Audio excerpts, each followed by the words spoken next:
Around 10,000 in Hungary protest Orban's rule, calling new labor code a slave law. Budapest. Around 10,000 Hungarians protested in Budapest on Sunday against a new labor law and what they see as the increasingly authoritarian rule of right-wing nationalist Prime Minister Viktor Orban. Sunday's protest, called Merry Christmas Mr. Prime Minister by organizers, was the fourth, and biggest demonstration in a week by leftist opposition parties, student groups and civilians against Orban's government. Trade unions also joined the rally.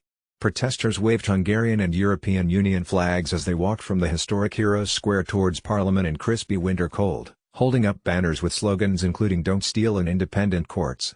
The crowd swelled to around 10,000 by the time they reached Parliament. "Discontent is growing," said Andy, 26, a sociology student who did not want to give her full name. "They have passed 2 laws this week which won't serve Hungarian people's interest."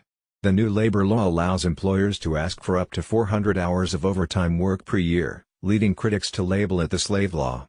The government also passed a law to set up new administrative courts that will answer to the government and oversee sensitive issues such as electoral law, protests and corruption issues. "This government ignores us, workers," Tamás Székely, deputy head of the Hungarian Trade Unions Association said in a speech. "We must raise our voice and give an answer."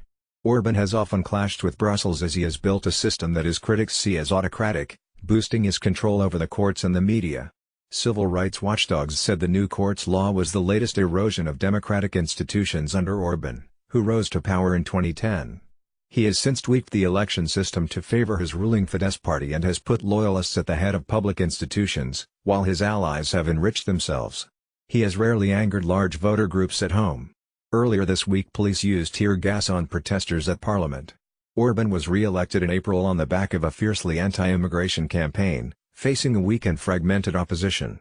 Earlier this month, his government forced a private graduate school, the Central European University, to leave Hungary, as part of Orban's years-long fight with liberal Hungarian-born US billionaire George Soros. Fidesz said on Saturday, in reaction to the protests, that it was increasingly obvious that criminals have been part of the street riots organized by the Soros network.